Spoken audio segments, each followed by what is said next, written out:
Shalom, Israel. First, giving honor and praise to Yahweh Bashem Hamashiach Yahweh Shai. All praise is due. My name is Mihir Malika, and welcome to the Akwath channel, Daughters with Daggers, where we continuously seek edification from the truth of the scriptures. So today, we're going to learn about integrity.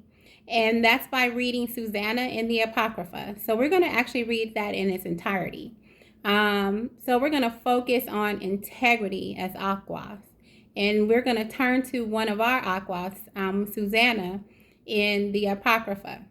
So before we get started, let's look up the word integrity in Edom Online. So integrity means innocence, blamelessness, chastity, purity. Is what it means in Edom Online.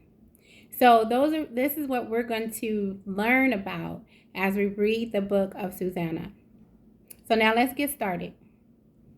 So if you guys have your Apocrypha, let's get our Apocrypha, and we're going to go through the whole story of Susanna, who is an Israelite woman, and she is an Akwath, okay? So it is a very good story, and it definitely connects to integrity. She was definitely a woman of integrity. So let's get started. So Susanna chapter 1, verse 1. There dwelt a man in Babylon called Joachim, and he took a wife whose name was Susanna, the daughter of Chelcias, a very fair woman, and one that feared the Lord. Her parents also were righteous and taught their daughter according to the law of Moses. Now, Joachim was a great rich man, and had a fair garden joining unto his house, and to him resorted the Jews, because he was more honorable than all others. Verse 5. The same year were appointed 2 of the ancients of the people to be judges, such as the Lord spake of. The wickedness came from Babylon, from ancient judges, who seemed to govern the people. These kept much at Joachim's house, Salah. And all that had any suits in law came unto them. Now, when the people departed away at noon, Susanna went into her husband's garden to walk. And the 2 elders saw her going in every day and walking, so that their lust was inflamed toward her. And they perverted their own mind and turned away their eyes, that they might not look unto heaven, nor remember just judgments. Verse 10. And albeit they both were wounded with her love, yet durst not one show another his grief. For they were ashamed to declare their lust, that they desired to have to do with her. Yet they watched diligently from day to day to see her. And the one said to the other, Let us now go home, for it's dinner time. So when they were gone out, they parted the one from the other, and turning back they came to the same place. So they left to go home for dinner time, but because of their lust, they turned right back around to get back into the same place that they were. And after they had asked one another the cause, they acknowledged their lust. Then appointed that they a time, both together, when they might find her alone. Verse 15. And it fell out, as they watched a fit time, she went in as before with 2 maids, only she was desirous to wash herself in the garden, for it was hot. And there was nobody there save the 2 elders that had hid themselves, and they watched her. Then she said to her maids, Bring me oil and washing balls, and shut the garden doors, that I may wash me.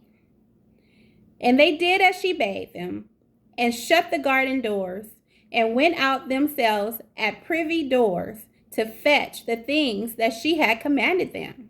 But they saw not the elders, because they were hid. Now when the maids were gone forth, the two elders rose up and ran unto her, saying, now I'm in verse 20, Behold, the garden doors are shut, that no man can see us, and we are in love with thee. Therefore consent unto us, and lie with us. If thou wilt not, we will bear witness against thee, that a young man was with thee, and therefore thou didst send away thy maids from thee.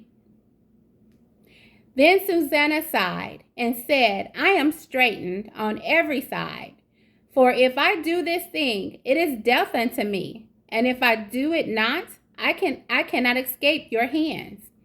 So what she's saying here is, now if I fall into this, if I do what you guys are asking me to do, I already know I'm going to be put to death.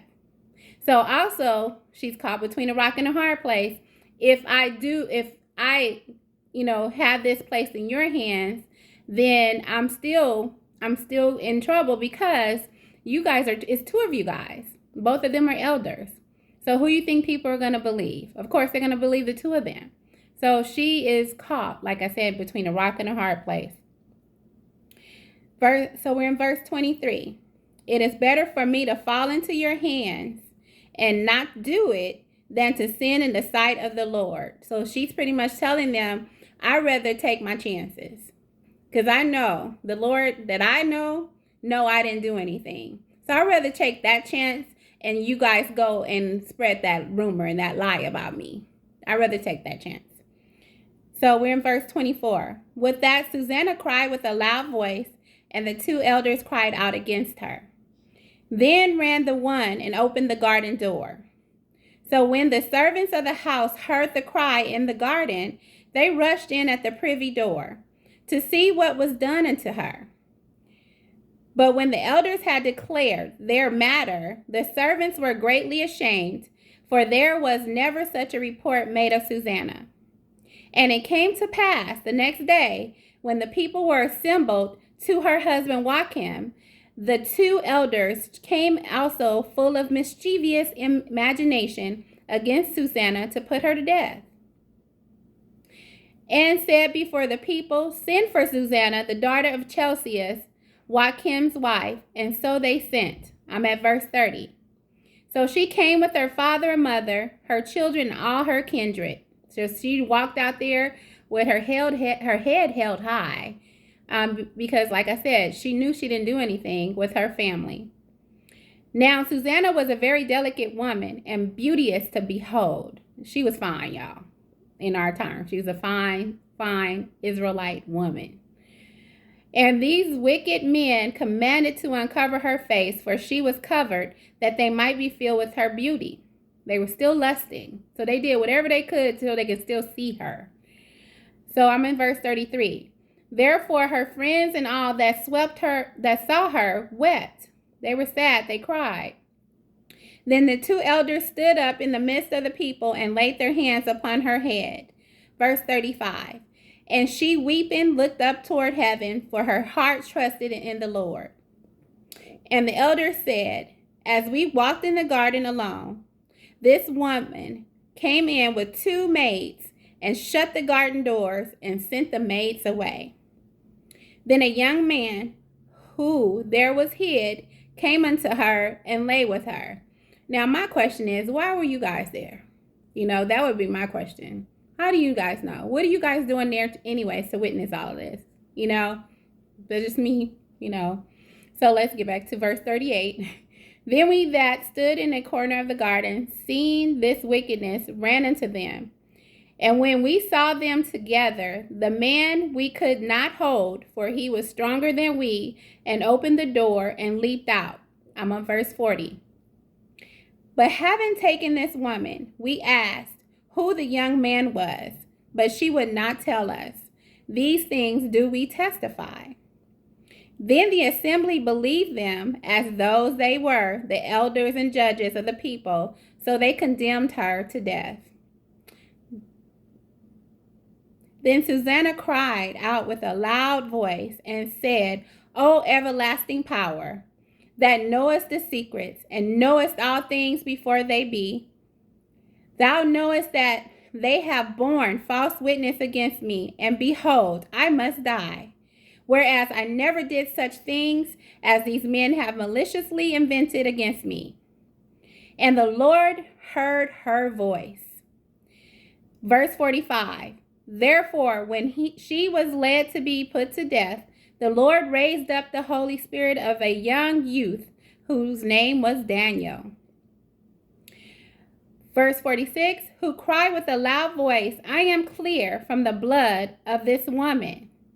Then all the people turned them toward him and said, what mean these words that thou hast spoken? So he, standing in the midst of them, said, are ye such fools, ye sons of Israel? Like, what the, that without examination or knowledge of the truth, ye have condemned the daughter of Israel? Really? What the hell? So return again to the place of judgment, for they have borne false witness against her. Verse 50. Wherefore all the people turned against in haste, and the elders said unto him, come, sit down among us, and show it us, seeing power hath given thee the honor of an elder.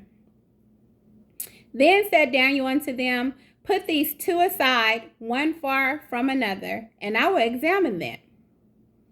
So when they were put asunder, one from another, he called one of them and said unto him, O thou that art waxen old in wickedness, now thy sins which thou hast committed aforetime are come to light.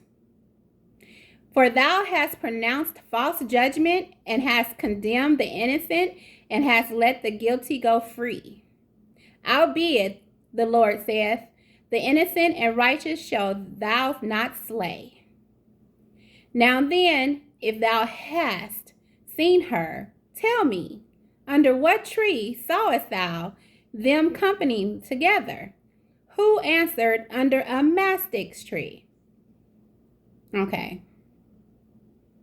So, when you have some people that are up there lying on you, and you ask them a question, okay, so where was I? What was I wearing? Who did you see me with? And they can't come up and they got to guess something. And it's like, that doesn't even exist where that is, right? So Daniel was like, yeah, right.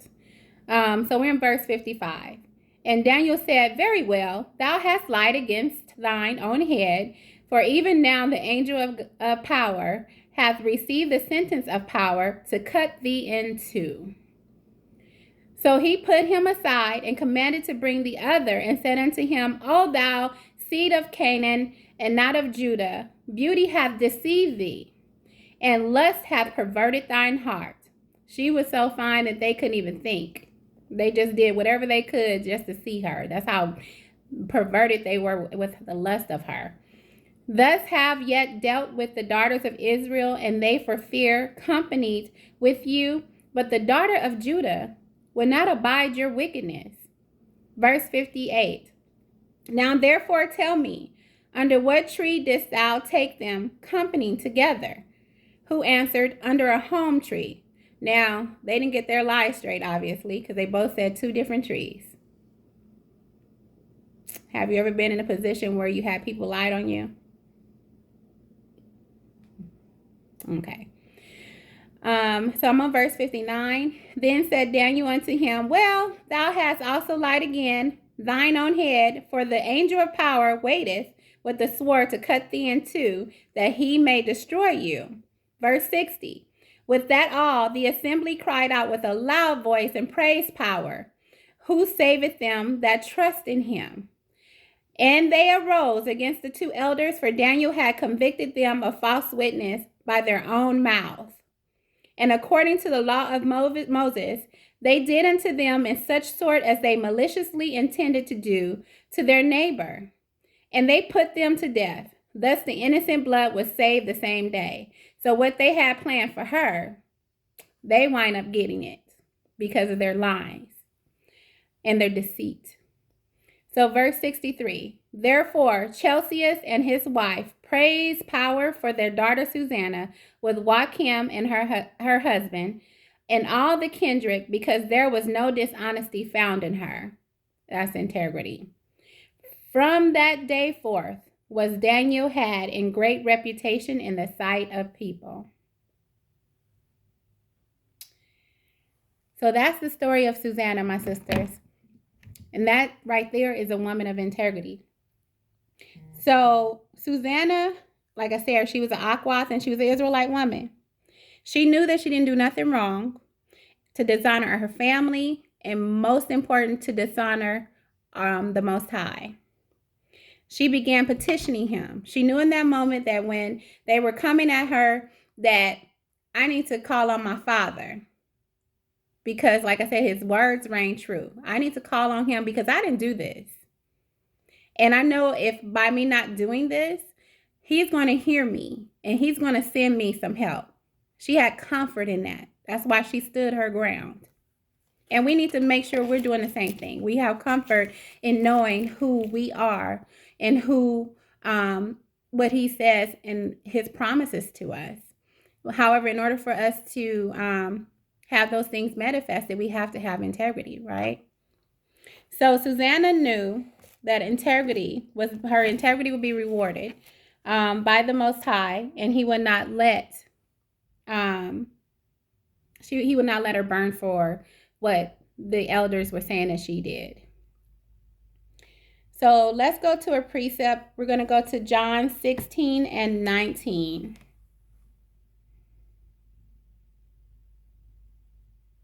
I'm sorry. Salat. Job 16 and 19.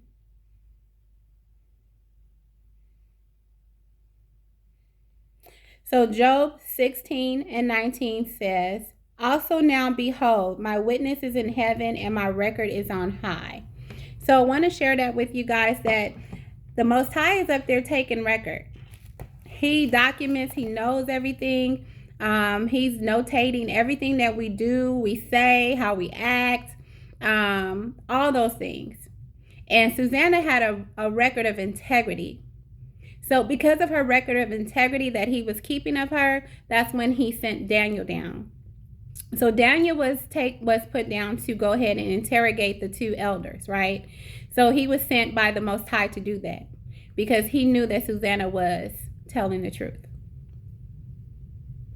So the Most High, like I said, he keeps a running record on all of us because of Susanna was clean, that Daniel came down to interrogate the two elders. So let's go to the book of Proverbs for chapter 17, verse 11.